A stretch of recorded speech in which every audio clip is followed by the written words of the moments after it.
ছাত্ৰ-ছাত্ৰীসকল সকলোকে তোমালোকক শুভেচ্ছা জনাই আজি ক্লাছ আৰম্ভ কৰিছোঁ। আজিৰ ক্লাছৰ টপিকটো হ'ল আবেগ, ইংৰাজীত ইমোচন বুলি কোৱা হয়। এতিয়া চোৱা, আমাৰ চাৰিওফালে যে পাৰিপাৰ্শ্বিক অৱস্থা আছে, সেই ইয়াৰ ফলত আমাৰ দেহত থকা ইন্দ্ৰিয়সমূহত এক ধৰণৰ অনুভূতি সদায় সৃষ্টি হয়।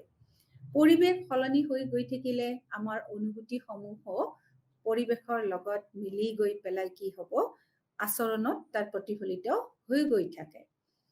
কেতিয়াবা জটিল পৰিৱেশত অনুভূতিৰ যেতিয়া মাত্ৰাধিক্য ঘটে, অনুভূতিৰ যেতিয়া খুব বেছি পৰিমাণে হয়, তেতিয়া আমি কি হওঁ, মনটো আমাৰ ভাৱপ্ৰৱণ হৈ পৰে।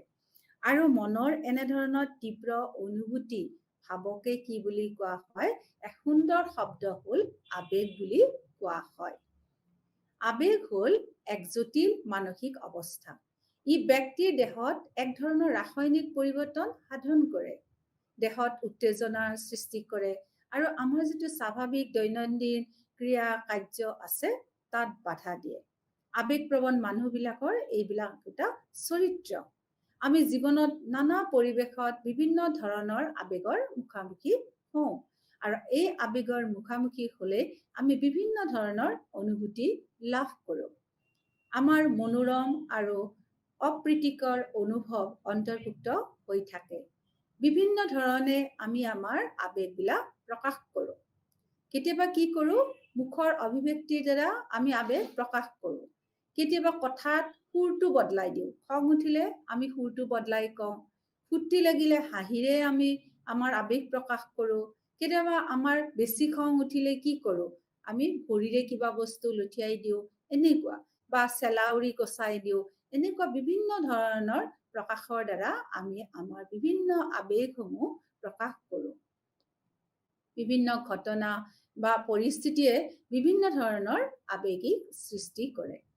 একমন মনোবৈজ্ঞানিকজনে তেখেতে কৈছে যে আবেগৰ 6টা মৌলিক টাইপ আছে।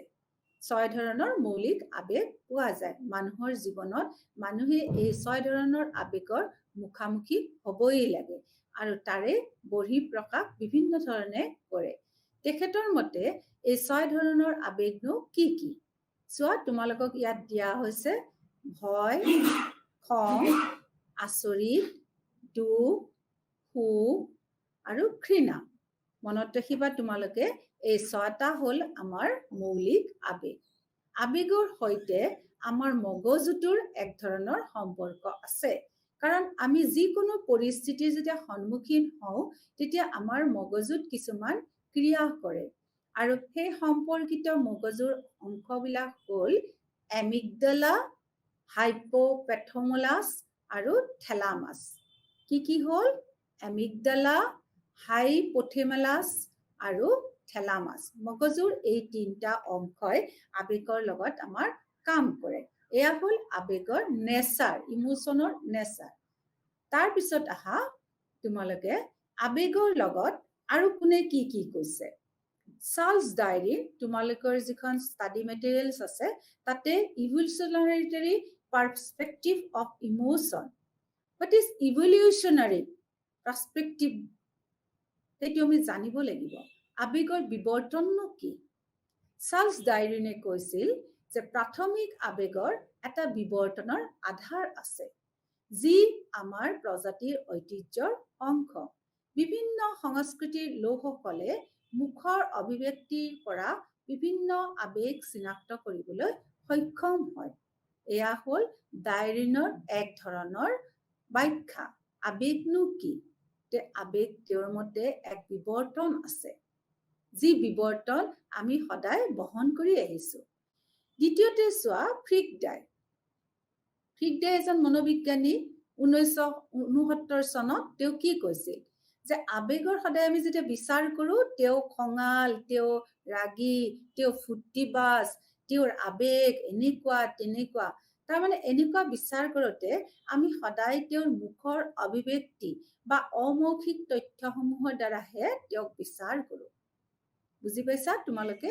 যে আমি মানুহৰ ফেচিয়েল এক্সপ্ৰেছন আৰু নন ভাৰ্বেল যিটো ইনফৰমেশ্যন আছে সেইখিনি চাইহে আমি মানুহজনৰ কি কৰোঁ বিচাৰ কৰোঁ আৰু এই বিচাৰধাৰাটো কেতিয়াবা কিন্তু আমাৰ সলনি কৰি দিব পাৰে কিয়নো যেতিয়া মানুহবিলাকে শিকনৰ মাজেদি এই আবেগসমূহ প্ৰকাশ কৰে তেতিয়া আবেগসমূহ সম্পূৰ্ণভাৱে সলনি হৈ যায় আবেগ শব্দটো মনত ৰাখিবা ছাত্ৰ ছাত্ৰীসকল আবেগ শব্দটো ইমোভৰ শব্দৰ পৰা আহিছে ইমোশনটো ইংলিছ শব্দ লেটিন শব্দ ইমোভৰৰ পৰা আহিছে যাৰ অৰ্থ হৈছে উত্তেজিত কৰা বা আলোড়িত কৰা এইটো তোমালোকে মনত ৰাখিবা যে ইমোশন ইংৰাজী শব্দটো লেটিন শব্দ ইমোভৰৰ পৰা আহিছে যাৰ শব্দ হৈছে উত্তেজিত কৰা বা আলোড়িত কৰা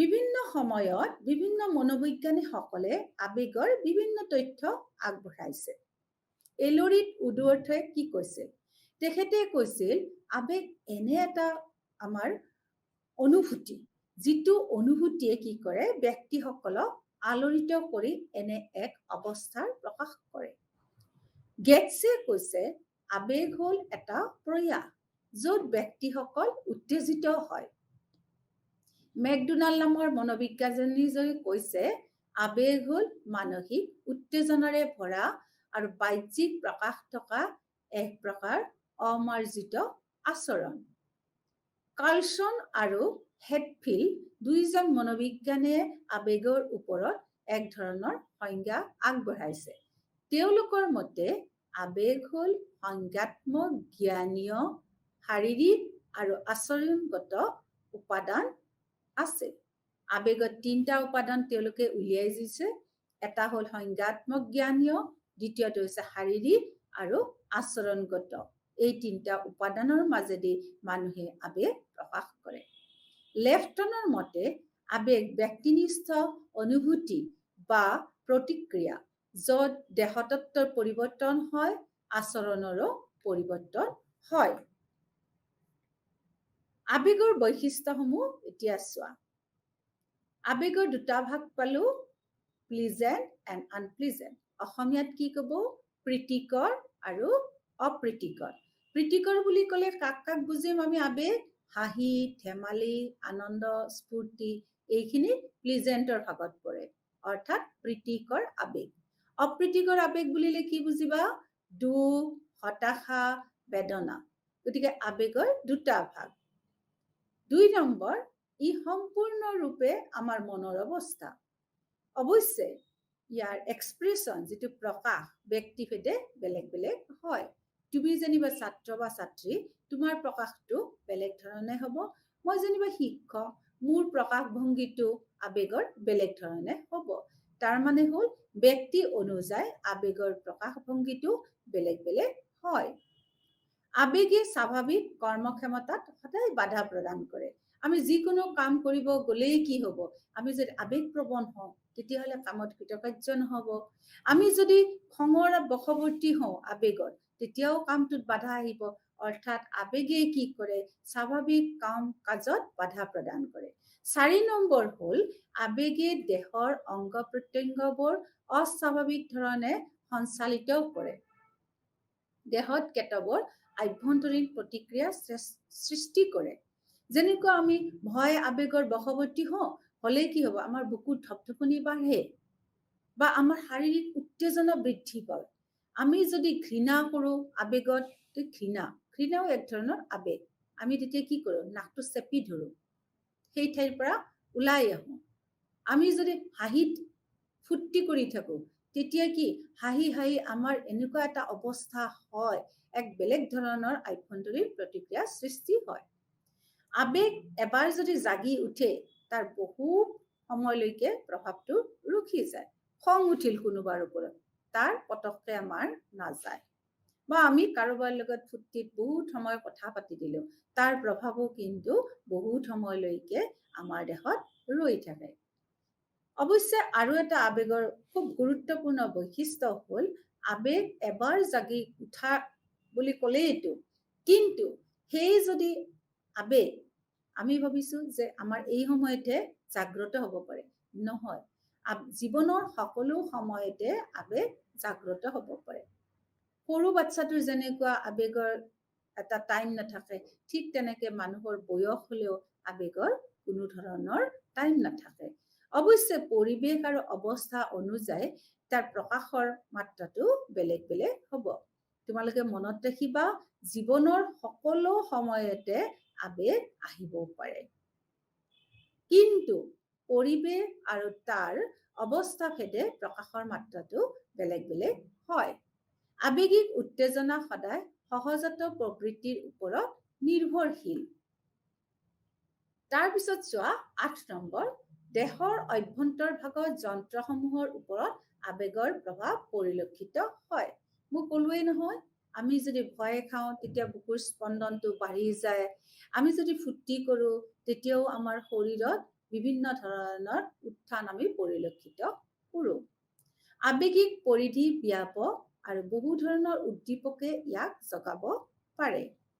ব্যক্তিৰ মন আৰু শৰীৰ দুইটাৰ ওপৰতে আবেগৰ ভাল ধৰণে প্ৰভাৱ পৰা দেখা যায়। যে অকল শৰীৰৰ ওপৰতে আবেগ প্ৰতিস্ফুটিত হৈছে এইটো নহয়, মানুহৰ মনৰ ওপৰতো আবেগৰ প্ৰভাৱ পৰা দেখা যায়। ব্যক্তিৰ আবেগ কি হ'ব পাৰে? এক্টিভ আৰু ইনএক্টিভ হ'ব পাৰে, সক্ৰিয় আৰু নিষ্ক্ৰিয় হ'ব পাৰে। 12 নম্বৰ বৈশিষ্ট্যটো হ'ল আবেগৰ উপস্থিতিত ব্যক্তিৰ চিন্তা শক্তি প্ৰকাশত বাধা আহি পৰে। প্ৰতিজন ব্যক্তিৰ অভিব্যক্তিৰ চিন্তাধাৰাত আবেগৰ উপস্থিতিয়ে আমাৰ বাধা দিয়ে। যেতিয়া লোকসকল আবেগিকভাৱে সংলগ্ন হৈ থাকে তেতিয়া তেওঁলোকে নিজে নিজৰ আচৰণসমূহ পাহৰি যায়। আমি যেতিয়া খঙত থাকোঁ আমি আমাৰ আচৰণসমূহ পাহৰি যাওঁ। আমি যেতিয়া ফূৰ্তিত থাকোঁ তেতিয়া আমি আমাৰ আচৰণসমূহ পাহৰি যাওঁ। আমি যেতিয়া ভয়ত থাকোঁ তেতিয়াও আমি আমাৰ আচৰণসমূহ পাহৰি যাওঁ। অৰ্থাৎ কি ভুল কি শুদ্ধ আমি তাক বিচাৰ কৰাৰ ক্ষমতাটো হেৰাই পেলাওঁ। তাৰ মানে কি হ'ল, আবেগ যদি আমাৰ দেহত থাকে তেতিয়াহ'লে আমি যিকোনো চিন্তা শক্তি প্ৰকাশ কৰিবলৈ বাধাপ্ৰাপ্ত হোৱা দেখা যায়। এতিয়া আহা আবেগৰ প্ৰকাৰসমূহ। আমি আবেগ কাক বোলে তাকে পালো, আবেগৰ বিভিন্ন সময়ত দিয়া সেইবিলাক পালো, সূত্ৰসমূহ পালো, তাৰপিছত আমি পালো আবেগৰ বৈশিষ্ট্যসমূহ। এতিয়া চোৱা আবেগৰ প্ৰকাৰ। আবেগৰ প্ৰকাৰ কি? 1 নম্বৰ হ'ল সুখ। মানুহ যেতিয়া সুখত থাকে তেতিয়া কি হয়, আমি যিটো লাভ কৰোঁ, কিবা এটা লাভ কৰিলে আমি এক্সপ্ৰেছ কৰোঁ, মই পালো দেই, এইটো আমাৰ কি হয়? প্লিজেণ্ট ষ্টেট, আমাৰ প্ৰীতিকৰ অৱস্থা। তো কিবা এটা পোৱাৰ ফলত আমি নিজকে কি ভাবো? কৃতাৰ্থ বুলি ভাবো। আৰু ইয়ে আমাৰ কি কৰে? মানসিক স্বাস্থ্য অটুট ৰখাত সহায় কৰে। হাঁহি আৰু বেছি কাম কৰিবলৈ আমি হাঁহিৰে কি কৰোঁ? তাৰ প্ৰত্যুত্তৰ দিওঁ। সুখী মানুহবিলাকৰ মুখবিলাক চাবাচোন, তেওঁলোকে সদায় হাঁহিমুখীয়া, তেওঁলোক অধিক কৰ্মক্ষম, তেওঁলোকৰ শাৰীৰিক শক্তি অধিক হয়, তেওঁলোকে যিকোনো সময়তে প্ৰাণৱন্ত আৰু সচ্ছল হৈ থাকে। গতিকে সুখ এনে এক ধৰণৰ আবেগ যি আবেগে মানুহজনক শাৰীৰিক আৰু মানসিকভাৱে সক্ষম কৰাত সহায় কৰে। দ্বিতীয়টো আবেগৰ প্ৰকাৰ হ'ল ভয়। কোনো এটা পৰিৱেশ যদি ভয়ানক হয় বা ভয়ৰ ভাবুকি আনে তেতিয়া আমি ভয় আবেগৰ বশৱৰ্তী হওঁ। তেতিয়া আমাৰ কি হ'ব? বুকুত আমাৰ হাওঁফাওঁত আমি স্পন্দন অনুভৱ কৰোঁ, শ্বাস প্ৰশ্বাসৰ আমাৰ গতিটো বৃদ্ধি পায়, শৰীৰত উত্তেজনা বৃদ্ধি পায়। তোমালোকে মনত ৰাখিবা যে ভয় খালে আমাৰ এই 3টা শৰীৰৰ আভ্যন্তৰীণ বিকাশত আমাৰ প্ৰতিফলিত হয়। আৰু আমি কি কৰোঁ? মানুহ হিচাপে তেনে ভয়ানক পৰিস্থিতিৰ পৰা নিজকে চম্ভালি ল'বৰ কাৰণে আমি সদায় সক্ষম হৈ থাকোঁ। আৰু কেতিয়াবা তেনে পৰিস্থিতি নহ'বৰ বাবে আমি নিজকেই কিন্তু সদায় সজাগ কৰি ৰাখোঁ। 3 নম্বৰ আবেগৰ প্ৰকাশ হ'ল দুখ। যেতিয়া ব্যক্তি অসুখী হয় তেতিয়া কি হয়? মানুহজন দুখী হয়। জীৱনত কিবা এটা হেৰুৱালে বা অকৃতকাৰ্য হ'লে মানুহ দুখ আবেগৰ চিকাৰ হয়। বেছিদিন ধৰি দুখত থাকিলে মানুহজন কিহৰ বশৱৰ্তী হয়? হতাশাগ্ৰস্ত হয়, ডিপ্ৰেশ্যন হয়। মানুহজনৰ মুখখনৰ অভিব্যক্তিটো একেবাৰে চাব নোৱাৰা ধৰণৰ হয়, গ্লানি আহি পৰে। আৰু চাবা ছাত্ৰ ছাত্ৰীসকল, এনেকুৱা দুখী ব্যক্তিসকলে আনৰ লগত সহজে কথা নাপাতে। তেওঁলোকে কি কৰে? সদায় তলমূৰকৈ থাকে, তলৰ ওঠটো কামুৰি থাকে। আনকি কেতিয়াবা তেওঁলোকে অকলশৰীয়া অনুভৱ কৰি তেওঁলোকে কেতিয়াবা কান্দিও থাকে। 4 নম্বৰটো হ'ল আবেগ খং। লক্ষ্যত যদি আমি উপনীত হ'ব নোৱাৰো, সাপোজ তোমালোকে পৰীক্ষা দিছা, পৰীক্ষাত ভবা মতে নম্বৰ পোৱা নাই, তেতিয়াহ'লে তুমি কি হ'বা? দুখীও হ'বা, লগতে তোমাৰ প্ৰকাশটো কিহত পাব? খঙত প্ৰকাশ পাব। আৰু তেতিয়া কোনোবাই যদি আমি দেখো অন্তৰত আঘাত দিয়া কথা কয়, তেতিয়াও কিন্তু আমি খঙৰ বহিঃপ্ৰকাশ ঘটা দেখা পালো। আকৌ কেতিয়াবা যদি কোনোবাই ঠাট্টা কৰে, তাচ্ছিল্য কৰে, কোনোবাই যদি আমাক অন্যায় কৰে, তেতিয়াও কিন্তু আমাৰ খং উঠে। লিংগ আৰু মনত ৰাখিবা ছাত্ৰ ছাত্ৰীসকল, লিংগ আৰু বয়স অনুযায়ী খঙৰ মাত্ৰা বিভিন্ন হ'ব পাৰে। যেনে আমাৰ সাধাৰণতে কোৱা হয় ল'ৰাৰ খং ছোৱালীতকৈ বেছি, বুঢ়া মানুহৰ খং ডেকা মানুহতকৈ বেছি। অৰ্থাৎ লিংগ আৰু বয়স অনুযায়ী খঙৰ মাত্ৰা বেলেগ বেলেগ হ'বও পাৰে। অৱশ্যে আমি দেখিছো সময়ত বিভিন্ন থেৰাপি বা কৌশলৰ দ্বাৰা এই খংটো দমন কৰিব পৰা যায়। 5 নম্বৰ যিটো আবেগ, সেইটো আবেগ হ'ল আচৰিত। আচৰিত বা আশ্চৰ্য। আশ্চৰ্য যিটো প্ৰকাশ, আটাইতকৈ চুটি আবেগ, শ্বৰ্টেষ্ট ইমোচন কি হ'ল? তোমাৰ আচৰিত। গতিকে আচৰিত যিটো হ'ল, যিটো আমি প্ৰকাশ কেতিয়া কৰোঁ? মানুহ সুখকৰ পৰিস্থিতিৰ সন্মুখীন হ'লে বা আমোদজনক নতুবা অপ্ৰীতিকৰ ঘটনাৰ সন্মুখীন হ'লেও কিন্তু আমি আশ্চৰ্য প্ৰকাশ কৰোঁ। এতিয়া আশ্চৰ্যনো প্ৰকাশ কেনেকে কৰোঁ? মুখৰ অভিব্যক্তিৰ দ্বাৰা কৰোঁ, কেতিয়াবা জঁপিয়াই দিওঁ, কেতিয়াবা মুখ মেলি হা বুলি কৈ পেলাইও আমি আমাৰ অভিব্যক্তি প্ৰকাশ কৰোঁ। আটাইতকৈ চুটি আবেগটো হ'ল আচৰিত। কেতিয়াবা আমি চিঞৰি দিওঁ, সেইটোও কিন্তু আমাৰ এক ধৰণৰ আবেগ। 6 নম্বৰ হ'ল ঘৃণা।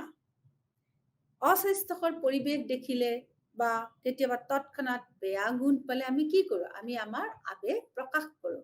বেয়া পৰিৱেশ দেখিলে আমি কি কৰোঁ? নাকটো আমি এনেকে চেপি ধৰোঁ বা চকুৰে আমি কি কৰোঁ? ইয়াত থাকিব নোৱাৰি দেই, এনেকে আমি কিছুমান আবেগ প্ৰকাশ কৰোঁ। যে ঘৃণা পৰা আমি আঁতৰি আহোঁ। আমি ঘৃণা আবেগ প্ৰকাশ কৰোঁ কেতিয়া? যেতিয়া অস্বাস্থ্যকৰ পৰিৱেশ বা অপ্ৰীতিকৰ ঘটনাৰ সন্মুখীন হওঁ, আৰু তেতিয়া আমি ঘৃণাটো পৰিহাৰ কৰি সেই ঠাই আমি বাদ দিবলৈ যত্ন কৰোঁ। তেওঁ মনত ৰাখিবা, এই 6 ধৰণৰ আবেগৰ প্ৰকাৰ আছে। এতিয়া চোৱা, মৌলিক আবেগ কাকনো বোলে? তোমালোকৰ ষ্টাডি মেটেৰিয়েলছৰ বক্সৰ ভিতৰত আছে বেচিক ইমোচনছ। যে আবেগতো আমি 6 ধৰণৰ প্ৰকাৰ পালো, তাৰ ভিতৰত বেচিক ইমোচন কাক বোলা হয়? মৌলিক আবেগসমূহ কাক বোলে? মৌলিক আবেগসমূহৰ চৰিত্ৰ কি হ'ল? ইননেট, সহজাত বুলি ক'ব পাৰি। আৰু ইয়াৰ সকলো মানুহৰ গাতেই থাকে। কম বেছি পৰিমাণে মৌলিক আবেগসমূহ তোমাৰ গাতো আছে, মোৰ গাতো আছে। আৰু মোতকৈ বয়সস্থ মানুহৰ গাত আছে, তোমাতকৈ বয়সত সৰু ল'ৰা ছোৱালীৰ গাতো আমি পাবলৈ সক্ষম হৈছো। সকলো মৌলিক আবেগক জন্মগত হিচাপে গণ্য কৰা হয়। ছাত্ৰ ছাত্ৰীসকল মনত ৰাখা যে বেচিক ইমোচন জন্মতে আমাৰ লৈ আহে। শিকন, সামাজিক নিয়ম আৰু অনুশীলনৰ দ্বাৰা এই আবেগসমূহ কিন্তু নোহোৱা কৰিব নোৱাৰি। হয়তো তোমালোকে মনত ৰাখা যে বেচিক আবেগসমূহ আমি যদি শিকাওঁ, তেতিয়াহ'লে তাৰ মাত্ৰাধিক ৰেটিংছটো কম বেছি হ'ব পাৰে, কিন্তু একেবাৰে নোহোৱা হৈ নাযায়। সৰু ল'ৰাৰ যিমান খং, তাক যদি শিকাওঁতে বুজাওঁতে ডাঙৰ হ'লে সেই খঙৰ মাত্ৰাটো কমি যাব পাৰে, কিন্তু একেবাৰে দেহৰ পৰা নোহোৱা হৈ নাযায়। গতিকে এতিয়া মৌলিক আবেগসমূহ কি কি? যে সুখ, ভয়, দুখ, খং, আচৰিত, ঘৃণা, এই 6টা হ'ল মৌলিক আবেগ। এতিয়া চোৱা, এইটো ডায়েগ্ৰামত মৌলিক আবেগসমূহক ধুনীয়াকে তোমালোকৰ ষ্টাডি মেটেৰিয়েলত দিয়া আছে যে মানুহে খং উঠিলে তেওঁৰ অভিব্যক্তিটো কেনেকুৱা হ'ব, মানুহজনে সুখত থাকিলে কেনেকুৱা হ'ব। ফাৰ্ষ্ট লাইনত থাৰ্ড ৰ'টো চোৱা, আশ্চৰ্য প্ৰকাশ কৰিছে, মানুহজনৰ চেলাউৰিটোলৈ চোৱা, লক্ষ্য কৰা, চেলাউৰি উঠাই দিছে, কপালখন কোচ খাইছে। তাৰপিছত চোৱা ডিছগাষ্ট হ'লে মানুহজন কেনেকুৱা হয়, দুখত থাকিলে মানুহজনৰ, দেখিছা দুখত থাকোঁতে কান্দিছে মানুহজন, চেলাউৰিটো লক্ষ্য কৰা। আকৌ ভয়ত থাকিলে চোৱা চকুৰ অভিব্যক্তি কেনেকুৱা হৈছে। এই 6টা হ'ল মৌলিক আবেগ, যে ই জন্মতে আমাৰ লগত আহে, কিন্তু তাৰ মাত্ৰাধিক্য আমি কমাব পাৰোঁ যদিহে বিভিন্ন ধৰণৰ আমি বিভিন্ন সময়ত বিভিন্ন কৌশল আমি প্ৰয়োগ কৰোঁ, তেতিয়াহ'লে আমাৰ এই সহজাত প্ৰবৃত্তিসমূহ আমি নিয়ন্ত্ৰণ কৰিব পাৰোঁ। আবেগৰ শ্ৰেণী বিভাগসমূহলৈকে আহা। আবেগৰ ক্লাছিফিকেশ্যন, শ্ৰেণী বিভাগ মানে আবেগৰ ক্লাছিফিকেশ্যন। প্ৰথম হ'ল প্ৰাথমিক আবেগ। মূল প্ৰবৃত্তিসমূহ কাৰ্যকৰী কৰা যি আবেগ স্পষ্ট ৰূপত অনুভৱ কৰা হয় তাকে প্ৰাথমিক আবেগ বোলা হয়। যেনে তোমাৰ খং, পলায়ন কৰিবলৈ লওঁতে তোমাৰ যিটো খং আহে সেইটোৱে হৈছে প্ৰাথমিক আবেগ। যে পলায়ন কৰোঁতে আমাৰ ভয় লাগে, তেতিয়া সেইটো আবেগ কৰিব তোমাৰ প্ৰাথমিক আবেগ। দ্বিতীয়তে হ'ল মিশ্ৰিত আবেগ। 2টা বা ততোধিক আবেগ একেবিধ প্ৰবৃত্তিমূলক পৰিস্থিতিত অনুভৱ কৰা হয়। তাৰপিছত 3 নম্বৰ আহিল উৎপাদিত আবেগ। ইয়াৰ পৰিসৰ বহল, ব্যক্তিৰ মনৰ ইচ্ছা, অভিপ্ৰায়, আগ্ৰহ আদিয়ে সৃষ্টি কৰে। এই 3টা হ'ল আবেগৰ শ্ৰেণী বিভাগ। এই 3টা বিভাগৰ উপৰিও ৱাটছন নামৰ মনোবিজ্ঞানীজনে কৈছে যে 3টাই আবেগৰ ভাগ আছে। কি কি সেই 3টা? খং, প্ৰেম আৰু ভয়। এই 3টা হ'ল আবেগৰ মুখ্যতঃ ভাগ। কাৰ মতে? ৱাটছনৰ মতে। আবেগৰ কাৰ্যাৱলীসমূহ, ফাংচনছ অফ ইমোচনছ। আবেগে এজন ব্যক্তিক কাৰ্যৰ বাবে সদায় প্ৰস্তুত কৰে। ছাত্ৰ ছাত্ৰীসকল মনত ৰাখিবা, তোমালোকৰ ইয়াতে পেজ নাম্বাৰ 133 দিয়া আছে যে 1 নম্বৰ আবেগ হৈছে যে আবেগে এজন ব্যক্তিক কাৰ্যৰ বাবে প্ৰস্তুত কৰে। তেওঁলোকে কেনেকে প্ৰস্তুত হয়? আবেগপ্ৰৱণ মানুহ এজনে যিকোনো কাম এটা কৰিবলৈ কেনেধৰণে প্ৰস্তুত হয়? তাত উদাহৰণ দিছে যে আমি ৰাস্তা পাৰ হ'ব লৈছো, এনেতে বিপৰীত দিশৰ পৰা এখন ধৰা ট্ৰাক আহিছে, আমাৰ কি লাগিব? আমাৰ ভয় লাগিব। ভয় লগা মানে কি? আমি লৰালৰিকৈ আমাৰ মগজুৱে কাম কৰিব যে আমি পটককে কি কৰিম? ৰাস্তাটো পাৰ হওঁ। তাৰমানে আমি আমাৰ কাৰ্যটো কৰিলো। কিহৰ বাবে? ভয় আবেগৰ বাবে। বুজি পাইছা নহয়? যে আবেগে এজন ব্যক্তিক কাৰ্যৰ বাবে প্ৰস্তুত কৰে। ট্ৰাকখন দেখি আমি ভয় খাইছো, ভয় খোৱাৰ কাৰণে কি কৰিছো? তৎক্ষণাতে ৰাস্তাটো পাৰ হৈছো। এইটো হৈছে আবেগৰ 1 নম্বৰ কাৰ্য। 2 নম্বৰ কাৰ্যটো আহা। আবেগে এজন ব্যক্তিৰ ভৱিষ্যত আচৰণৰ আকাৰ দিয়াত এক ভূমিকা আনে। যে ব্যক্তি এজনৰ ভৱিষ্যত বিহেভিয়াৰ বিলাক কেনেকুৱা হ'ব সেইটো আমাক সৰুৰ পৰা আবেগে কণ্ট্ৰল কৰে। গতিকে আবেগে আমি ভৱিষ্যত কেনেধৰণৰ মানুহ হ'ম, কেনেধৰণৰ মানুহ হিচাপে আমি নিজৰ সমাজত পৰিচয় দিম, তাৰ ওপৰত এক প্ৰধান ভূমিকা গ্ৰহণ কৰে। 3 নম্বৰ হ'ল আবেগে আনৰ সৈতে মৌখিক আৰু অমৌখিকভাৱে কাৰ্যকৰী বাৰ্তালাপত সহায় কৰে। ব্যক্তিসকলৰ ভৱিষ্যতৰ আচৰণো কি কৰে? আবেগসমূহে ভৱিষ্যতবাণী কৰিব পাৰে। এই 3টা হ'ল আবেগৰ কাৰ্যাৱলী। যে আবেগে এজন ব্যক্তিক কাৰ্যৰ বাবে প্ৰস্তুত কৰে, আবেগে এজন ব্যক্তিৰ ভৱিষ্যত আচৰণসমূহ নিৰ্ণয় কৰে। 3 নম্বৰ হ'ল আবেগে মৌখিক আৰু অমৌখিকভাৱে কাৰ্যকৰী বাৰ্তালাপত সহায় কৰে। তাৰপিছত আহা, what is self conscious emotion. আত্মসচেতন আবেগনো কি? তোমালোকৰ পৰীক্ষাত এইটো আহিব যে আত্মসচেতন আবেগ বুলিলে কি বুজা? যে আত্মসচেতন মানে এনেকুৱা কিছুমান আবেগ আছে যাৰ দ্বাৰা আমি সদায় আত্মসচেতন হৈ থাকো, সেলফ কনচিয়াস হৈ থাকো। সেইবিলাক কি কি আবেগ? বিৰক্তি, অপৰাধ, গৌৰৱ, লাজ, নম্ৰতা। এই চাৰিটা হৈছে পাঁচটা: বিৰক্তি, অপৰাধ, গৌৰৱ, লাজ আৰু নম্ৰতা। এই পাঁচটা আবেগ হল আমাৰ আত্মসচেতন যুক্ত আবেগ। এজন ব্যক্তিয়ে নিজৰ প্ৰত্যাশা, আনৰ প্ৰত্যাশা বা সামাজিক নিয়মবোৰ কিমান পৰিমাণে পূৰণ কৰিবলৈ সক্ষম হয়, তাৰ ফলস্বৰূপে আত্মসচেতন আবেগ ঘটে। গতিকে মনত ৰাখিবা ছাত্ৰ ছাত্ৰীসকল যে আত্মসচেতন আবেগ কিয় ঘটে?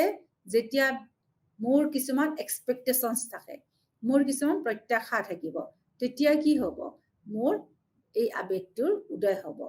মই যদি আনৰ প্ৰত্যাশা পূৰণ কৰিবলৈ যাওঁ, তেতিয়াও কিন্তু আমাৰ এই আবেগৰ আমি বশৱৰ্তী হওঁ। সমাজে যদি কিছুমান নিয়ম বান্ধি দিছে, সেই নিয়মসমূহ যদি আমি পালন কৰিব লাগে, তেতিয়াও কিন্তু কিছুমান আবেগ আহি যায় আমাৰ। ধৰা সমাজত চলি ফুৰিব লাগিলে আমি এতিয়া যেনিবা কিছুমান নিয়ম, ধৰা লৰাই চুলি চুটি কৰি ৰাখিব লাগে, চুলিসমূহ, ছোৱালীবিলাকে ভালকে কাপোৰ কানি পিন্ধি যাব লাগে, তেতিয়া আমাৰ কি হয়? কিছুমান আবেগ আমি আমাৰ মুখৰ অভিব্যক্তিৰ দ্বাৰা প্ৰকাশ কৰো। কেনেকুৱা? আমি বিৰক্তি পাওঁ, আমি যি ইচ্ছা সেই কৰিম, সমাজৰো কি আছে? কিন্তু সমাজত চলিব লাগিলে কিছুমান আমি নিয়ম নীতিৰ মাজেৰে যাব লাগে। সেই নিয়ম নীতিৰ মাজেৰে যাবলৈ যাওঁতে আমাৰ মনত যদি বাধা আহে, তেতিয়া সেই বাধাৰ প্ৰকাশটো আমি যেতিয়া কৰো, সেই আবেগটো আহি যায়। কি আবেগ আহে? বিৰক্তি। বিৰক্তি আবেগৰ প্ৰকাশ হয়। গতিকে মনত ৰাখিবা আত্মসচেতন আবেগসমূহ কি কি, এইখিনি তোমালোকৰ জানিবলগীয়া কথা। তাৰপিছত আহা আবেগৰ পদ্ধতিৰ উপাদানসমূহ, কম্পোনেণ্টছ অফ ইমোচনেল প্ৰচেছ। 1 নম্বৰ হ'ল জ্ঞানীয় প্ৰক্ৰিয়া। ইংৰাজীত ক'ব এইটো কগনিটিভ এপ্ৰাইজেল। এইটোনো আবেগ কেনেকুৱা? এইটোৰ আমাৰ কেনেকৈ প্ৰকাশ হয়? সাপোজ তুমি টিভিত এখন মেচ চাই আছা, ক্ৰিকেট খেল এখন চাই আছা, ক্ৰিকেট খেলখনৰ এটা দলক তুমি সমৰ্থন কৰিছা। যেনিবা শেষত দেখিলা সেই দলটোৱে তোমাৰ কি হ'ল? বিজয়ী হ'ল। তেতিয়া তুমি তোমাৰ যিটো আবেগ প্ৰকাশ কৰিবা, সেই আবেগটো জ্ঞানীয় প্ৰক্ৰিয়াৰ ভিতৰত পৰিব। যদি বিজয় হয়, তুমি হৰ্ষোল্লাস কৰিবা বা ফূৰ্তিতে কি কৰিবা? চিঞৰ মাৰি দিবা। তেতিয়া সেইটো তোমাৰ কি প্ৰকাশ হ'ব? জ্ঞানীয় প্ৰকাশ হ'ব। আৰু নতুবা বিজয় নহল, সেই দলটো যেনিবা তোমাৰ হাৰিলে, তেতিয়া তুমি কি কৰিবা? তোমাৰ চেডনেছটো, ইমোচনটো প্ৰকাশ কৰিবা। সেই প্ৰকাশটো কিন্তু জ্ঞানীয় প্ৰক্ৰিয়াৰ ভিতৰত পৰিব। দ্বিতীয়তে আছে কম্পোনেণ্ট ব্যক্তিগত অভিজ্ঞতা। প্ৰভাত্মক অৱস্থা বা অনুভৱৰ সুৰৰ সৈতে যেতিয়া জড়িত হয়, তেতিয়া ব্যক্তিগত অভিজ্ঞতাৰ দ্বাৰা আমি আবেগসমূহ প্ৰকাশ কৰোঁ। 3 নম্বৰ হ'ল আভ্যন্তৰীণ শাৰীৰিক পৰিৱৰ্তন। যে দুখ সুখ অনুভৱ কৰিলে মানুহে কি কৰিব পাৰে? আমাৰ আভ্যন্তৰীণ শাৰীৰিক পৰিৱৰ্তনৰ দ্বাৰা আবেগসমূহ প্ৰকাশ কৰে। মই কৈছো যে ভয় লাগিলে আমাৰ কি হয়? আমাৰ হৃদপিণ্ডৰ স্পন্দন বাঢ়ি যায়। ঠিক তেনেকে ফূৰ্তি লাগিলে আমাৰ কি হ'ব? কি কৰো কি নকৰো, এনেকুৱা এটা পৰিৱৰ্তন আমাৰ দেহৰ ভিতৰত হয়। মুখৰ অভিব্যক্তি। আবেগ এনেধৰণৰ এটা বিষয় যিটো আমি মুখেৰে প্ৰকাশ কৰিব পাৰো। চিন্তা আৰু কাৰ্যৰ প্ৰৱণতা। দ্বিতীয়তে আহা আবেগৰ প্ৰতি সঁহাৰি, আচৰণজনিত প্ৰতিক্ৰিয়া আৰু দেহতত্বৰ প্ৰকাশভংগী। এইকেইটা হৈছে আবেগিক পদ্ধতিৰ উপাদান। জ্ঞানীয় প্ৰক্ৰিয়া, ব্যক্তিগত অভিজ্ঞতা, আভ্যন্তৰীণ শাৰীৰিক পৰিৱৰ্তন, মুখৰ অভিব্যক্তি, চিন্তা আৰু কাৰ্যৰ প্ৰৱণতা, আবেগৰ প্ৰতি সঁহাৰি, আচৰণজনিত প্ৰতিক্ৰিয়া, দেহতত্বৰ প্ৰকাশভংগী। এইকেইটা হ'ল উপাদান আবেগৰ। তাৰপিছত আহা আবেগ আৰু মনোভাৱ, মেজাজ কিনো? What is the difference between emotion and moods? যে আবেগ আৰু মনোভাৱৰ মাজতনো কি পাৰ্থক্য? আমি কওঁ বা সি বৰ মুদি মানুহ দে, বা সি খুব ইমোচনেল দে, এই বস্তু দুটানো কি? মুড প্ৰথমতে তোমালোকে জানিব লাগিব। মেজাজনো কি? মনোভাৱনো কি? যে মনোভাৱ বা মেজাজ হ'ল এক প্ৰভাৱাত্মক স্থিতি যি চেতনাৰ পৃষ্ঠভূমিত কাম কৰে আৰু বেছিভাগ আবেগতকৈ বেছি দিন থাকে। মনোভাৱে কিছুমান আবেগৰ ঘটনা আনতকৈ অধিক সদৃশ কৰি তুলিব পাৰে। বুজি পালা নহয়? মেজাজ কি হ'ল? এক প্ৰভাৱাত্মক স্থিতি। সি সদায় চেতনাৰ পৃষ্ঠভূমিত কাম কৰে আৰু বহু দিনলৈকে তাৰ প্ৰতিক্ৰিয়া থাকে। এতিয়া আহা তাৰ পাৰ্থক্যসমূহলৈকে। 1 নম্বৰ হ'ল আবেগৰ এটা কাৰণ আছে যি স্পষ্ট, কিন্তু মনোভাৱবোৰ বিনামূলীয়া, ভাহি থকা আৰু ডিফিউজ মুক্ত প্ৰভাৱক স্থিতি। 2 নম্বৰ আহা আবেগবোৰ খুব সংক্ষিপ্ত, খুব শ্বৰ্ট টাইম আৰু কেই ছেকেণ্ডৰ বাবেহে ই থাকে, কিন্তু মনোভাৱ তুলনামূলকভাৱে দীৰ্ঘম্যাদী, বহু দিনলৈকে মনোভাৱ থাকে। আবেগবোৰ বহু উপাদান খণ্ড, অৰ্থাৎ আবেগবোৰ মাল্টি কম্পোনেণ্ট এপিছড বুলি কৈছে। মাল্টি কম্পোনেণ্ট এপিছড, বহু উপাদান যুক্ত। কিন্তু মনোভাৱবোৰ সদায় অভিজ্ঞতাৰ সৈতে সম্পৰ্কিত, যিটো ছাবজেক্টিভ অৰ্থাৎ বিষয়ভিত্তিক। 4 নম্বৰ হৈছে আবেগবোৰ কিছুমান শ্ৰেণীত খাপ খাব পাৰে আৰু কিছুমান নোৱাৰে। যেনে ৰাগ, আনন্দ এইবিলাক চবতে খাপ খাব নোৱাৰে। কিন্তু আমাৰ মুড বা মেজাজ পৰিস্থিতিৰ ক্ষেত্ৰত পৃথক হৈ থাকিব পাৰে। এই 4টা হ'ল আবেগ আৰু মেজাজৰ মাজৰ পাৰ্থক্য, যে আবেগবিলাক একদম ক্ৰিষ্টেল ক্লিয়াৰ। আনহাতে কি হ'ল? মুড হ'ল তোমাৰ ডিফিউজিং, ফ্লটিং টাইপ। ইমোচনছ বিলাক একদম কি হয়? আবেগবিলাক short type, stay only few second, অলপ সময়ৰ বাবে থাকে। কিন্তু মেজাজ আমাৰ বহু দিনলৈকে থাকিবও পাৰে। আমাৰ আবেগবিলাক কি হ'ল? মাল্টি কম্পোনেণ্ট, বহু উপাদানযুক্ত। কিন্তু মেজাজবিলাক যিহেতু আমাৰ অভিজ্ঞতাৰ সৈতে জড়িত, গতিকে ই সদায় বিষয়ভিত্তিক। আবেগবিলাকক আমি কিছুমান শ্ৰেণীত খাপ খুৱাব পাৰোঁ আৰু কিছুমানক নোৱাৰো। কিছুমান আবেগক আমি খাপ খুৱাব নোৱাৰো। কোনবিলাক আবেগ? যেনে ৰাগ, খং, আনন্দ ইত্যাদি।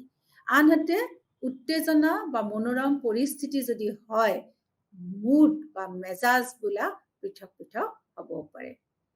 তাৰপিছত আহা আবেগ আৰু অনুভূতিৰ মাজত কি পাৰ্থক্য আছে? What is the difference between emotion and feelings? আবেগ তুলনামূলকভাৱে অতি জটিল, কিন্তু অনুভূতিবোৰ, ফিলিংছবিলাক এক প্ৰভাৱাত্মক প্ৰতিক্ৰিয়া, যি অতি সহজ সৰল। বাই নেচাৰ, প্ৰাকৃতিকভাৱে ই খুব সহজ সৰল ফিলিংছটো, কিন্তু আবেগটো খুব জটিল। 2 নম্বৰ, যিকোনো আবেগ অভিজ্ঞতাৰ আৰু অনুভূতিৰ সৈতে সদায় জড়িত হৈ থাকে। যে আবেগৰ লগত কি থাকিল? অভিজ্ঞতা আৰু অনুভূতি থাকে। কিন্তু অনুভৱ কৰিলে আবেগিক অভিজ্ঞতা হ'বও পাৰে বা নহ'বও পাৰে। তাৰপিছত আহিল আবেগ বিষয়ভিত্তিক আৰু বস্তুনিষ্ঠ 2 ধৰণৰ, কিন্তু অনুভৱ হৈছে ব্যক্তিগত প্ৰকৃতিৰ। আবেগবোৰ বিভিন্ন প্ৰকাৰৰ হয়। আমি পালোৱে নহয়, খং, দুখ, ৰাগ, আচৰিত, ঘৃণা এইবিলাক বিভিন্ন প্ৰকাৰৰ হয়। কিন্তু অনুভূতিবোৰ মাত্ৰ আনন্দ আৰু বেদনাত কি হ'ব? শ্ৰেণীবদ্ধ কৰা হয়। 2 ধৰণৰ আছে, যে আনন্দ আৰু বেদনা। কিন্তু আবেগৰ বহুত ধৰণৰ প্ৰকাৰ আছে। আবেগৰ ক্ষেত্ৰত শাৰীৰিক পৰিৱৰ্তন অনুভৱ কৰা হয়। যে মই ক'লো তোমালোকক, যে ফূৰ্তি লাগিলে কেনেকুৱা হয়, খং উঠিলে কেনেকুৱা হয়, ঘৃণা অনুভৱ কৰিলে কেনেকুৱা হয়, এইবিলাক শাৰীৰিক পৰিৱৰ্তন হয়। কিন্তু আমাৰ ফিলিংছত কোনো ধৰণৰ আমি শাৰীৰিক অনুভৱ নকৰোঁ। এই 5টা হ'ল তোমালোকৰ পাৰ্থক্য। সময়ে সময়ে আবেগৰ ওপৰত বিভিন্ন মনোবিজ্ঞানীসকলে বিভিন্ন ধৰণৰ তত্ত্ব আগবঢ়াইছে। জেমছ আৰু লেন্স এই মনোবিজ্ঞানীজনে, এই দুজন মনোবিজ্ঞানী তোমালোকক 6.8.1ত আছে যে থিয়ৰিজ অফ ইমোচনছ, যে জেমছ লেছ তত্ত্ব। জেমছ লেছ তত্ত্ব আমেৰিকান মনোবিজ্ঞানী আছিল উইলিয়াম জেমছ আৰু Danish physician Carl Lange. James আছিল আমেৰিকাৰ, কাৰ্ল লেঞ্জ আছিল তোমাৰ ডেনিছৰ।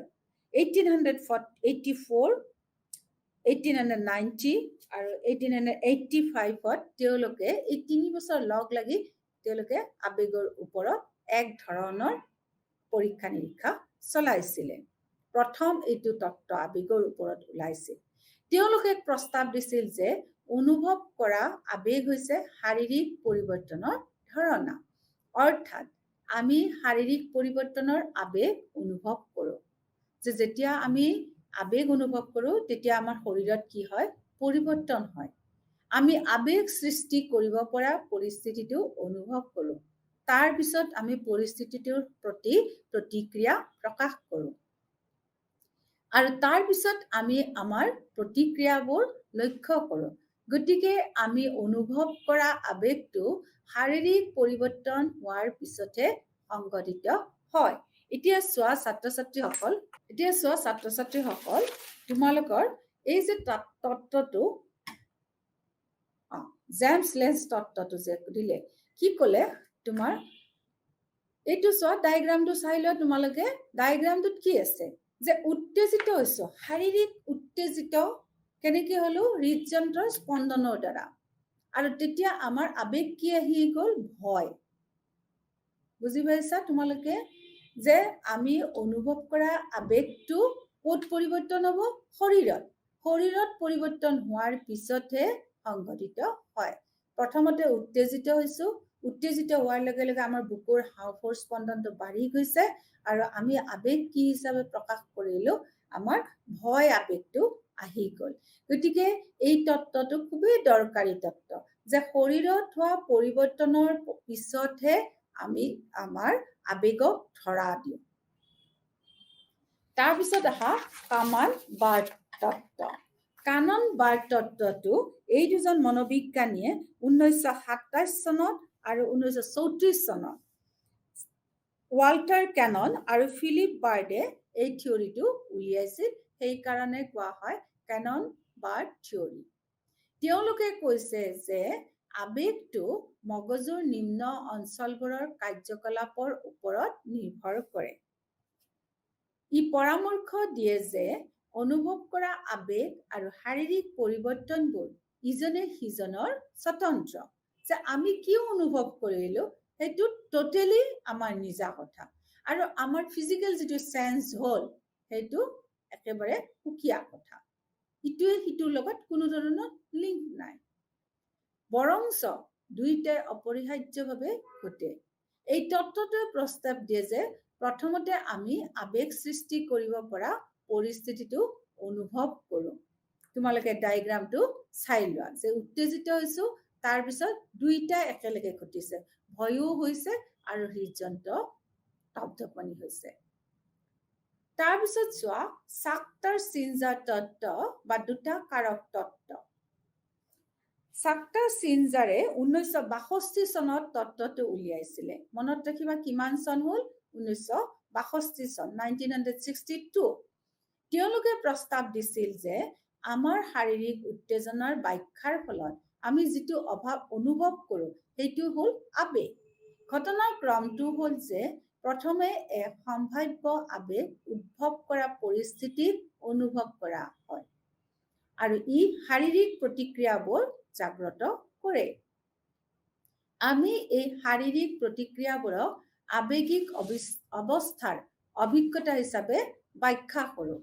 সেয়েহে জ্ঞান আৰু চিন্তাই আবেগ আমাৰ নিৰ্ধাৰণ কৰে। যে আমাৰ কি হ'ল? তেওঁলোকে ক'লে যে শাৰীৰিক উত্তেজনাৰ যেতিয়া ব্যাখ্যা কৰোঁ, যি ব্যাখ্যা কৰোঁতে আমাৰ যিটো অনুভৱ হয় সেইটোৱে হ'ল আবেগ।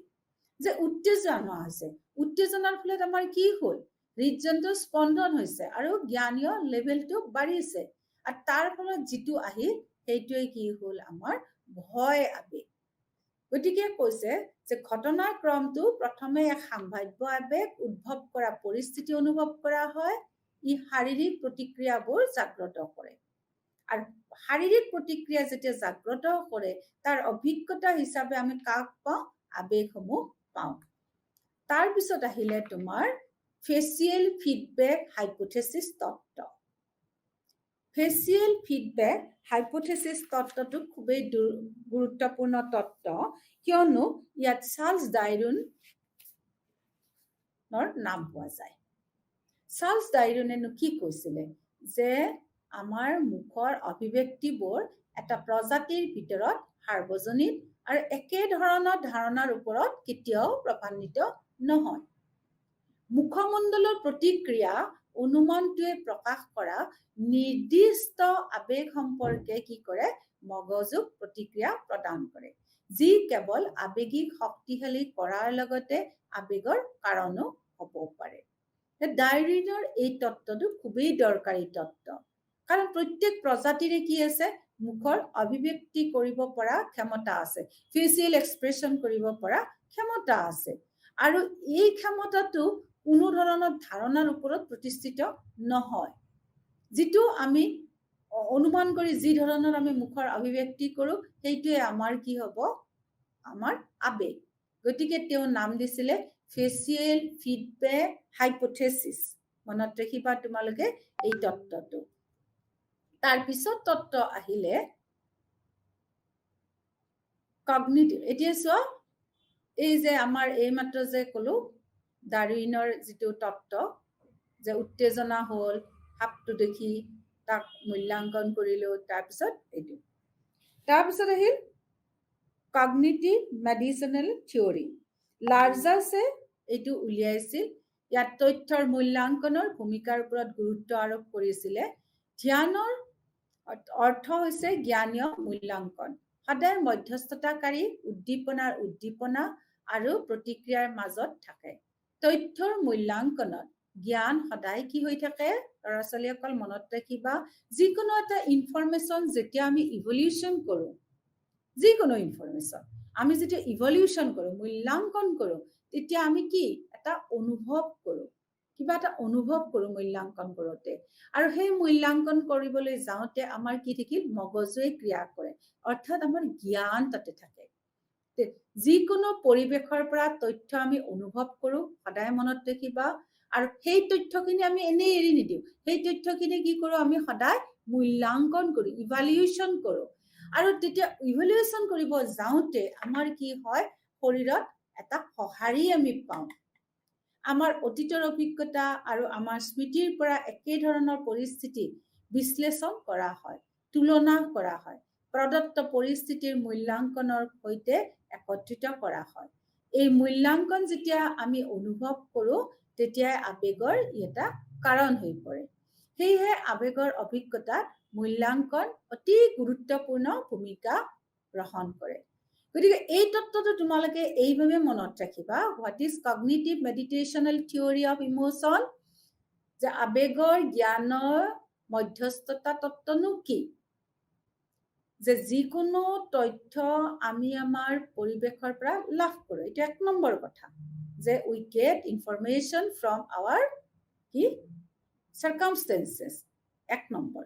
2 নম্বৰ, আমি আমাৰ আফটাৰ গেটিং দ্য ইনফৰমেশ্যন, যে আমি আমাৰ তথ্যসমূহ লাভ কৰিলোঁ চাৰিওকাষৰ পৰা, এতিয়া আমি কি কৰিম, সেইখিনি মূল্যাংকন কৰিম, ইভেলুৱেশ্যন কৰিম। কৰিলোঁ ইভেলুৱেশ্যন, এনেই ইভেলুৱেশ্যন হ'ব নেকি, মূল্যাংকন কৰোঁতে কি হ'ব, আমি আমাৰ মগজুটো লগাম। মগজু লগাম মানে কি, আমি আমাৰ জ্ঞানৰ মাজেদি আমি সেইটো মূল্যাংকন কৰিম, আৰু তাৰ ফলত যিটো আমি পাম সেইটোৱে হ'ল আমাৰ যিটো প্ৰকাশিত হ'ব, আমাৰ মূল্যাংকন, সেইটোৱে কি হ'ব, আমাৰ আবেগ। গতিকে তোমালোকৰ এইটো কোনে উলিয়াইছে, লাৰ্জাৰ্ছ নামৰ এজন মনোবিজ্ঞানীয়ে উলিয়াইছে। এইটো খুব দৰকাৰী তথ্য, এইটো চোৱা চিত্ৰত যে আমি সাপ দেখিছো, সাপটো দেখাৰ লগে লগে তথ্যটো কি হৈছে যে সাপ এডাল দেখিছো, দেখাৰ লগে লগে আমি তাক ইভলিউচন কৰিছো, মূল্যাংকন কৰিছো ছেকেণ্ড ষ্টেপত, লগে লগে পটাপট হৈছে, মূল্যাংকন কৰিলো, মূল্যাংকন কৰাৰ পিছতে আমাৰ কি হ'ল, আমাৰ হৃদপিণ্ডটো একদম ধপধপালে, ঘাম ওলাইছে, কি কৰো, সাপডাল দেখিছো, ৰব পৰা নাই, বুকুত ধপন ধপ ধপ ধপ বাঢ়ি গৈছে হাৰ্ট ৰেট, ঘাম ওলাইছে, লগে লগে আমি প্ৰকাশ কৰিছো, আয়ো মৰিলো দেই, এতিয়া সাপডাল ওলাল। এই যে আমাৰ যিটো আবেগ, এই আবেগটোৰ নামেই হ'ল ভয়। তাৰপিছত আহা প্ৰতিপক্ষ আৰু প্ৰক্ৰিয়া তত্ত্ব কিনো, অপোনেণ্ট প্ৰচেছ থিয়ৰী। এই তত্ত্বটোৱে কৈছে উদ্দীপনা এটাৰ প্ৰতি এক আবেগিক প্ৰতিক্ৰিয়া, ই স্বয়ংক্ৰিয়ভাৱে বিপৰীত প্ৰতিক্ৰিয়াৰ দ্বাৰা অনুসৰণ কৰা হয়। উদ্দীপনা বাৰে বাৰে সংস্পৰ্শলৈ যেতিয়া আহে তেতিয়া আমাৰ কি হয়, প্ৰাৰম্ভিক প্ৰতিক্ৰিয়াসমূহ দুৰ্বল হয় আৰু প্ৰতিপক্ষৰ প্ৰতিক্ৰিয়াসমূহ শক্তিশালী হয়। ছাত্ৰ ছাত্ৰীসকল কি ক'লে যে প্ৰাৰম্ভিক প্ৰতিক্ৰিয়া দুৰ্বল হ'ব। কেতিয়া দুৰ্বল হয়, যেতিয়া বাৰে বাৰে আমাৰ কামবিলাক ঘটি থাকে, উদ্দীপনা যেতিয়া বাৰে বাৰে সংস্পৰ্শলৈ আহি থাকে তেতিয়াহ'লে প্ৰাৰম্ভিক প্ৰতিক্ৰিয়াসমূহ দুৰ্বল হয় আৰু প্ৰতিপক্ষৰ প্ৰতিক্ৰিয়াসমূহ শক্তিশালী হয়। বুজি পালা? এতিয়া এই প্ৰতিক্ৰিয়া তত্ত্বটোৰ নাম হৈছে প্ৰতিপক্ষ তত্ত্ব, অপোনেণ্ট প্ৰচেছ থিয়ৰী। ইয়াৰ অৰ্থই হ'ল এভৰি একশ্যন হেজ ৰিয়েকশ্যন, যে প্ৰতিটো কাৰ্যৰ কি থাকে, প্ৰতিক্ৰিয়া থাকে। এইটো খুব দৰকাৰী তত্ত্ব। আবেগ সদায় কি হয়, প্ৰতিপক্ষৰ ওপৰত নিৰ্ভৰশীল। যেতিয়া আমি উদ্দীপনাৰ কাষলৈ আহি থাকো তেতিয়া আমাৰ প্ৰথমৰ প্ৰতিক্ৰিয়াসমূহ দুৰ্বল হয় আৰু প্ৰতিপক্ষৰ প্ৰতিক্ৰিয়াসমূহ কি হৈ থাকিব, শক্তিশালী হৈ গৈ থাকিব। আবেগসমূহ এতিয়া আমি কেনেকে জুখিম, তোমাৰ ইমান খং কওঁ, তুমি ইমান লাজ কুৰিয়া নে, বা তোমাৰ ইমান ভয়, অকলে যাব নোৱাৰা, এই যে কওঁ ইমান কিমান, এইবিলাক হ'ল আবেগৰ জোখ-মাখ। এই আবেগৰ জোখ-মাখ আমি এনেই সচৰাচৰ কওঁ, পটককে বা ছোৱালীজনী বহুত লাজ কুৰিয়া দেই, বা ল'ৰাটো বৰ খঙাল দেই, এই যে জোখ-মাখ হয় এইবিলাক আমাৰ নন ভাৰ্বেল ইনষ্ট্ৰুমেণ্ট, এইবিলাক অমৌখিক সঁজুলি। এতিয়া কেনেকে আমি কৰোঁ, এইবিলাক আমি আমাৰ মুখৰ অভিব্যক্তিৰ দ্বাৰা আমি কওঁ। যে মানুহজনে যদি খুব আয়ো কি কৰোঁ, মুখখন যেতিয়া বিকটাই দিয়ে তেতিয়া গম পাওঁ যে মানুহজন এইটো পৰিৱেশত খুব এটা শান্তি লাভ কৰা নাই। গতিকে এনেধৰণৰ যিটো জোখ-মাখ কৰোঁ সেইটোকে আমাক কি কৈছে, অমৌখিক সঁজুলি, নন ভাৰ্বেল ইনষ্ট্ৰুমেণ্ট। আৰু এটা কথা মনত ৰাখিবা তোমালোকে, যে মুখৰ যে এই ফেচিয়েল এক্সপ্ৰেছন যিটো হ'ল, মুখৰ যিটো প্ৰকাশভংগী, অভিব্যক্তি, মুখৰ অভিব্যক্তি বুলি ক'লো, এই অভিব্যক্তিসমূহ কিন্তু আমাৰ দিনক দিনে আমি কি কৰিছো, আমাৰ মনোবিজ্ঞানীসকলে ফটোগ্ৰাফ আৰু ভিডিঅ' ৰেকৰ্ডিঙৰ দ্বাৰাও কিন্তু জোখ-মাখ কৰিবলৈ লৈছে। মই যদি কিবা এটা এক্সপ্ৰেছন কৰিলোঁ, সেইটো লগে লগে ফটো তুলি যদি ৰাখি উঠি তেওঁ যদি চায় তেতিয়াহ'লে গম পাব যে মোৰ আবেগটো কেনেকুৱা ধৰণৰ আছিলে। এইটো নন ভাৰ্বেল ইনষ্ট্ৰুমেণ্ট বুলি কোৱা হয়। নন ভাৰ্বেল ইনষ্ট্ৰুমেণ্ট তিনি ধৰণৰ আছে, যে ফেচিয়েল এক্সপ্ৰেছন এনালাইচিছ টুল। কেইছৰ এণ্ড হুৱেল এই দুজন মনোবিজ্ঞানীয়ে এটা কৌশল উলিয়াইছিল যাৰ নাম ফেচিয়েল এক্সপ্ৰেছন এনালাইচিছ টুল বুলি কোৱা যায়। দ্বিতীয়তে facial action coding system, FACS, খুব মনত ৰাখিবা এইটো মাস্কুলাৰ মুভমেণ্ট বুলি, মাস্কুলাৰ মুভমেণ্ট জোখা যায়। যে আবেগ প্ৰকাশ হওঁতে আমাৰ শৰীৰৰ যিখিনি প্ৰতিক্ৰিয়া আমি জুখিব পাৰো সেইটো এইটোৰ দ্বাৰা জোখা হয়, FACS। আমাৰ মুখৰ অভিব্যক্তি প্ৰকাশ কৰিলেও কেতিয়াবা আমি পঠাই দিওঁ প্ৰকাশ কৰোঁ খঙতে, এই কণ্ঠৰ যিটো প্ৰকাশ এইটো কিন্তু জুখিব পৰা যায় এই টুলটো দি, যে ফেচিয়েল একশ্যন কোডিং ছিষ্টেমেদিও কিন্তু পাৰি। যে আমাৰ শৰীৰত ধপধপনি হয়, ঘাম ওলাইছে, মাস্কুলাৰবিলাক মুভমেণ্ট হৈছে, ইফালে সিফালে দৌৰি ফুৰিছো, এইবিলাক মুভমেণ্ট যে এইবিলাক আমি কিন্তু জুখিব পাৰো। আৰু এই জোখা আমাৰ যিটো স্কিল, এইটোৰ নাম হ'ল facial action coding system. 3 number হ'ল পলিগ্ৰাফ। আমি কিন্তু এই যে ABC, C আহিছে পলিগ্ৰাফ। পলিগ্ৰাফ এনে এটা যন্ত্ৰ য'ত শৰীৰ তত্ত্ব জোখাৰ বাবে কিছুমান প্ৰশ্ন ব্যৱহাৰ কৰা হয়। পলিগ্ৰাফটোত কিছুমান সেন্সৰ আছে, এই সেন্সৰৰ মাজেদি কিছুমান প্ৰশ্ন সোধা যায়। একোজন মানুহক কিছুমান প্ৰশ্ন সোধা যায়, কিয় সোধা যায়? তেওঁৰ আবেগটো কিমান পৰিমাণত আছে সেইটো জানিবৰ বাবে আমি পলিগ্ৰাফ ইউজ কৰিব পাৰো। এতিয়া পলিগ্ৰাফ ইউজ কৰোতে মনত ৰাখিবা তাতে সেন্সৰ আছে, সেই সেন্সৰত কিছুমান কুৱেশ্যন আছে। ব্যক্তিজনে উত্তৰ দি যাব, তেতিয়া কি হ'ব? তাত ৰেকৰ্ড হৈ গৈ থাকিব, চিনাক্তকৰণ হৈ গৈ থাকিব। আকৌ আমি সেইবিলাক ডিটেক্ট কৰিবও পাৰো। আনকি ব্যক্তিজনে যদি কিবা মিছা উত্তৰ দিছে সেইটোও কিন্তু পলিগ্ৰাফত ধৰা যায়। এতিয়া কেনেকুৱা কুৱেশ্যন থাকিব? কিছুমান ডাইৰেক্ট কুৱেশ্যন থাকিব, কিছুমান তোমালোকৰ কি থাকিব? কন্ট্ৰল কুৱেশ্যন থাকিব, কিছুমান কি থাকিব? ৰেলিভেণ্ট কুৱেশ্যন থাকিব, কিছুমান তোমাৰ কি থাকিব? গিল্ট নলেজ ডিটেক্ট কৰিব পৰা কুৱেশ্যন থাকিব, কিছুমান তোমাৰ কি থাকিব? গিল্টি একশ্যন টেকনিক টাইপৰ কুৱেশ্যন থাকিব। এই ধৰণৰ কুৱেশ্যন তাতে পুট কৰা থাকে পলিগ্ৰাফত। আৰু পলিগ্ৰাফ খুব আমাৰ এতিয়া দৰকাৰী হৈছে, কাৰণ ক্ৰিমিনেল সাইকোলজিষ্ট বিলাকে এইটো যন্ত্ৰ ইউজ কৰে। এইটো যন্ত্ৰত মিছা কথা ক'লেও ধৰাত পৰে। গতিকে পলিগ্ৰাফ খুব উন্নত ধৰণৰ এবিধ সঁজুলি। তাৰপিছত আহিল সেল্ফ ৰিপৰ্ট কুৱেশ্যনাৰী, স্ব প্ৰতিবেদন প্ৰশ্নাৱলীৰ দ্বাৰাও আমি আবেগসমূহ জুখিব পাৰো। তাত 11টা কুৱেশ্যন থব পাৰি। এই 11টা কুৱেশ্যন এনেই থোৱা নহয়, 11 বিধ আবেগৰ লগত জড়িত প্ৰশ্ন থাকিব। এতিয়া 11 বিধ আবেগনো কি কি? শত্ৰুতা, অপৰাধ, লাজ, ভাগৰ, আচৰিত, আনন্দ, আত্মনিশ্চয়তা, মনোযোগ, শান্তি, ভয়, দুখ, এইবিলাক আবেগৰ প্ৰকাৰ। ছাত্ৰ ছাত্ৰীসকল মনত ৰাখিবা, এই 11টা আবেগ আমি জুখিব পাৰো। কেনেকে জুখিব পাৰো? কিছুমান আমি সেল্ফ ৰিপৰ্ট কুৱেশ্যন বনাব পাৰো। আৰু সেইটোকে তোমালোকক কি কয়? PANAS, X of 11 questionnaire. P for positive, A for N for negative, A for affect, S for schedule. যে কি হল?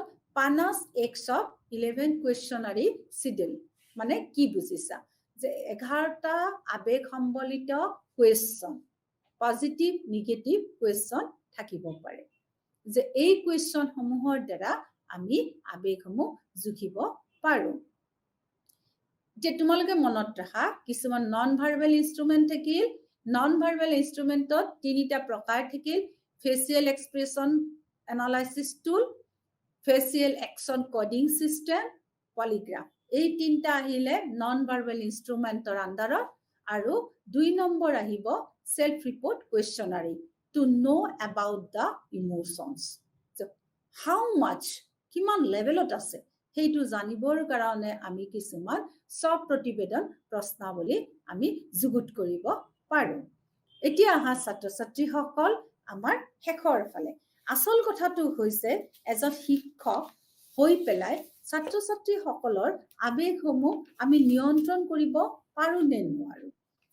প্ৰথম কথা হ'ল যে শিক্ষকজন আবেগপ্ৰৱণ হ'ব নালাগিব। শিক্ষকজনে ছাত্ৰ ছাত্ৰীসকলক আবেগৰ মাজেদি পঢ়া শুনা পাঠবিলাক আগুৱাই নিব নালাগে। তেওঁ আবেগপ্ৰৱণ ব্যক্তিসকল হলে তেওঁৰ সেই ব্যক্তিত্বটো ছাত্ৰ ছাত্ৰীসকলে অনুসৰণ কৰিব, আৰু ফলত তেওঁলোকেও কি হৈ যাব? আবেগপ্ৰৱণ যুক্ত মানুহ হৈ এদিন সমাজত থিয় দিব। গতিকে ছাত্ৰ ছাত্ৰীসকলৰ মানসিক বিকাশৰ বাবে অতি শিক্ষকসকল গুৰুত্ব দিব লাগে। শিক্ষকসকলে সজীৱ আৰু আন্তৰিকতাপূৰ্ণ মনোভাৱেৰে শিক্ষণ কাৰ্য প্ৰদান কৰিব লাগে, যাতে ছাত্ৰ ছাত্ৰীসকলে মানসিক উৎকৰ্ষ সাধন কৰিব পাৰে। ছাত্ৰ ছাত্ৰীসকলে শিক্ষকৰ সেই আবেগপ্ৰৱণ মনটো অনুসৰণ কৰিব নালাগিব। তেওঁ সদায় মানসিক বিকাশৰ কাৰণে যত্ন কৰিব লাগিব। এতিয়া ছাত্ৰ ছাত্ৰীসকলে আবেগপ্ৰৱণ নহয়, মানসিকভাৱে যদি কৰ্মঠ হ'ব লাগে, মানসিকভাৱে যদি আগুৱাই তেওঁলোকৰ পাঠসমূহ প্ৰস্তুত কৰিব লাগে, তেতিয়া শিক্ষকসকলে কি কৰিব লাগিব? গোটেই বিদ্যালয়ত মুক্ত বাধাহীন এটা পৰিৱেশ সৃষ্টি কৰিব লাগিব। তাৰ বাবে ছাত্ৰ ছাত্ৰীসকলৰ মাজত তেওঁ দয়াশীল জ্ঞানশীল ব্যক্তি হিচাপে থিয় দিব লাগিব। শিক্ষকজনে ছাত্ৰ ছাত্ৰীসকলক বুজি পাব লাগিব, তেওঁলোকৰ মাজত সোমাই মনৰ মাজত সোমাব লাগিব। শাৰীৰিকভাৱেতো তেওঁ তেওঁলোকৰ মাজত থাকিব, কিন্তু মানসিকভাৱেও তেওঁ ছাত্ৰ ছাত্ৰীসকলৰ মাজত সোমাই তেওঁলোকৰ ক'তনো কি বাধা আছে শিক্ষণ কাৰ্যত বুজি পাব লাগিব। তেওঁ কি কৰিব লাগিব? ছাত্ৰ ছাত্ৰীসকলৰ মাজত যদি কটু সমালোচনা সৃষ্টি হৈছে সেইটো তেওঁ ৰোধ কৰিব লাগিব। তেওঁ সদায় বিদ্ৰুপাত্মক মনোভাৱ ত্যাগ কৰি পেলাই ল'ৰা ছোৱালীৰ মাজত সদায় সৌহাৰ্দ্যপূৰ্ণ মনোভাৱেৰে আগবাঢ়ি যাব লাগিব। আবেগপ্ৰৱণ শিক্ষক এজন কেতিয়াও এজন সক্ষম কাৰ্যক্ষম আৰু তোমাৰ ফলপ্ৰসূৰী ইফেক্টিভ যিটো কয় সেনেকুৱা শিক্ষক হ'ব নোৱাৰিব। শিক্ষকজনে আনন্দ ঘৃণা ভয় ভাৱ আদিবিলাক দমন কৰিব লাগিব। এইবিলাক অপ্ৰীতিকৰ ভাৱ আমি ইতিমধ্যে আলোচনাই কৰিছো, প্ৰীতিকৰ আৰু অপ্ৰীতিকৰ। তেওঁ সদায় অপ্ৰীতিকৰ যিবিলাক আবেগ আছে সেই আবেগবিলাক তেওঁ দূৰতে ৰাখি পেলাই শিক্ষাদান কাৰ্য কৰিব লাগিব। অপ্ৰীতিকৰ কিবিলাক আছে? আনন্দটো প্ৰীতিকৰ, তেওঁ সেইটো সদায় অটুট ৰাখিব লাগিব, কিন্তু ঘৃণা ভাৱটো তেওঁ আঁতৰাই থব লাগিব, খং ভাৱটো তেওঁ আঁতৰাই থব লাগিব। গতিকে অত্যাধিক আবেগ প্ৰৱণতাক তেওঁ কেতিয়াও প্ৰশ্ৰয় দিব নালাগিব। শিক্ষকজনে সদায় দয়াশীল ব্যক্তি হিচাপে ছাত্ৰ ছাত্ৰীৰ মাজত সোমাই যাব লাগিব। তেওঁ শিক্ষানুষ্ঠানত বিভিন্ন ধৰ্মাৱলম্বীৰ ছাত্ৰ ছাত্ৰী লগ পাব, বিভিন্ন শ্ৰেণীৰ ছাত্ৰ ছাত্ৰীক লগ পাব। তেওঁ এই বিভিন্ন ধৰ্মাৱলম্বী বিভিন্ন শ্ৰেণীযুক্ত ছাত্ৰ ছাত্ৰীসকলৰ মাজত সদায় তেওঁ আবেগিক ঐক্য আৰু সংহতি বজাই ৰাখিব লাগিব। কৌশল কালত স্বাভাৱিকতে কি হয়? ছাত্ৰ ছাত্ৰীসকল কি হয়? যৌন ভ্ৰান্তিৰ চিকাৰ হয়। সেইটোও কিন্তু শিক্ষকজনৰ এক গুৰু দায়িত্ব। তেওঁ কেনেদৰে যৌন শিক্ষা আৰু নৈতিক শিক্ষা ছাত্ৰ ছাত্ৰীসকলক পাঠ্যক্ৰমৰ মাজত ৰাখি বা পাঠ্যক্ৰমৰ বাহিৰত ৰাখি পাঠদান কৰিব, এইটোও তেওঁৰ কিন্তু গুৰু দায়িত্ব। আনকি কলাত্মক অনুভূতিও তেওঁ বিকাশ কৰিব পাৰে, কিয়নো কলাত্মক অনুভূতি আবেগৰে এটা ইফাল সিফাল। আবেগপ্ৰৱণ ব্যক্তিসকল সদায় কলাত্মক দিশত গুৰুত্ব দিয়ে। গতিকে শিক্ষকজনে কিছুমান পাঠ্যক্ৰম ৰাখিব লাগিব, যাতে আমাৰ ছাত্ৰ ছাত্ৰীসকলে সেই পাঠ্যক্ৰমৰ মাজেৰে নিজৰ আবেগ সেইমতে আগুৱাই নিব পাৰে। তেওঁ আবেগিক নিৰাপত্তা প্ৰদান কৰিব লাগিব। ছাত্ৰ ছাত্ৰীসকলে সেই শিক্ষকজনৰ মাজত বিচাৰি পাব লাগিব। কি বিচাৰি পাব লাগিব? যে তেওঁ নিৰাপত্তা পাব লাগিব। কেনেকে পাব লাগিব? আবেগবিহীন নিৰাপত্তা, য'ত শিক্ষকজনে আজি বাঢ়ি অহা ছাত্ৰ ছাত্ৰীসকলৰ যিটো আত্মহনন যিটো পথ আছে সেইটো ৰোধ কৰিব পাৰে। গতিকে মনত ৰাখিবা ছাত্ৰ ছাত্ৰীসকল যে এজন শিক্ষকৰ আবেগ মানুহৰ মাজৰ পৰা আবেগ ৰোধ কৰাৰ কিন্তু অনেক ধৰণৰ কৌশল আছে। গতিকে আবেগনো কি? আবেগৰ প্ৰকাৰনো কি? আবেগসমূহ আমি কেনেকে, আমাৰ ফ্ৰিজা মনোবিজ্ঞানীজনে কৈছে যে আবেগসমূহ আমি শিকনৰ দ্বাৰা কিন্তু নিয়ন্ত্ৰণ কৰিব পাৰো। বেছিক আবেগ কি কি? কোনবিলাক আমাৰ বেছিক ইমোচন আছে, এইবিলাক তোমালোকে গুৰুত্ব দিব লাগিব। কাৰণ ফ্ৰিজে সদায় কৈছিলে যে আমাৰ মুখৰ অভিব্যক্তিৰ দ্বাৰা আমি যিবিলাক আবেগ প্ৰকাশ কৰো সেই আবেগসমূহ কিন্তু পৰিৱেশ অনুযায়ী বেলেগ বেলেগ হ'বও পাৰে, কিয়নো আমি সেই আবেগসমূহ শিকালে সেই আবেগসমূহ সময়ে সময়ে কমি যায়। তাৰপিছত আবেগৰ আমি কাৰ্যাৱলী পালো, লগতে আবেগৰ কি পালো? উপাদান পালো। আবেগৰ মুডৰ লগত কি পাৰ্থক্য আছে তাকেই পালো। এতিয়া তোমালোকে আবেগৰ ওপৰত থকা গোটেই ধাৰণাখিনি পাবলৈ সক্ষম হ'লা। নমস্কাৰ।